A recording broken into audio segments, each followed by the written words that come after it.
El passat pont de Setmana Santa va tenir lloc a la població de la Font d'en Carròs, situada a la comarca valenciana de la Safor, l'acampada jove Carrascar 2001. Una trobada juvenil de caràcter lúdico-polític que va plegar un bon grapat de bandes d'arreu dels països catalans.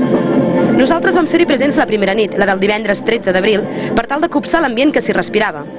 Els primers en sortir a l'escenari van ser els valencians Owix, que amb la novetat d'incorporar un violí en el seu directe, continuen ben actius per aquelles contrades.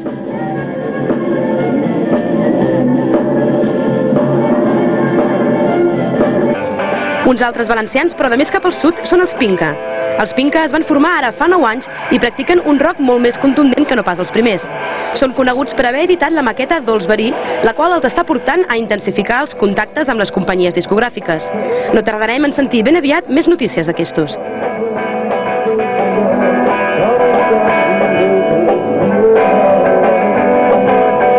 Després van arribar els Sinopsis des de Pollença. Amb només 3 anys de rodatge, sembla que estan aconseguint tenir un nom a les illes. Tenen editades 2 maquetes, Terra i l'anomenada El geni del bosc, que ha estat produïda pel Toni Nicolau dels Ocults i que està arribant a alguns punts del Principat també. Els Sinopsis fan una mescla de reggae, ska, rock i altres ritmes ballables.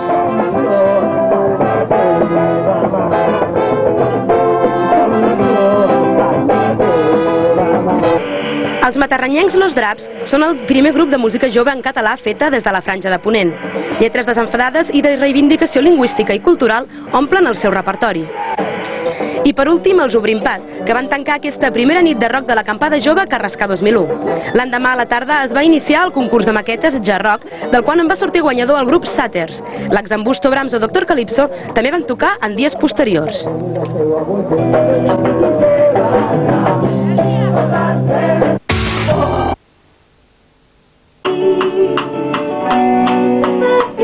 La setmana passada els de la Taran Banda van estar tancats als estudis Tívoli del Vendrell.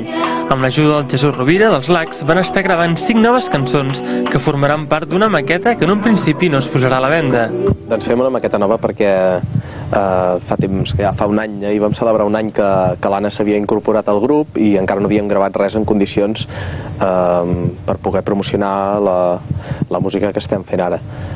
I doncs això, vam decidit venir aquí als estudis Tívoli del Vendrell per fer una maqueta amb 5 temes que ens permeti promocionar el grup davant de discogràfiques, empreses de manejament, etc. Quan encara no l'havien acabada ja vam veure que la cosa anava pel bon camí. L'Anna se sentia força satisfeta de com anava quedant.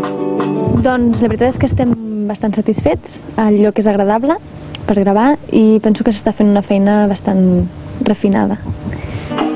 En aquesta maqueta el grup ja està treballant a consciència, ja que serà el que utilitzarà per intentar obrir-se camí en el complicat mercat català. Esperem que el fet d'haver hagut de treballar les cançons ens doni un directe molt més bo.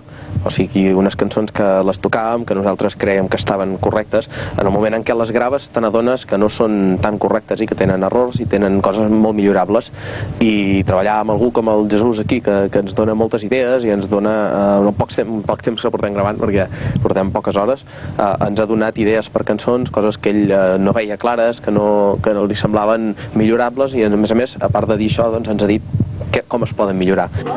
La Taran Banda anteriorment ja havia enregistrat la seva primera maqueta amb el Cisco, l'anterior cantant, com a veu principal. Per això calia enregistrar els temes de nou amb l'Anna al capdavant.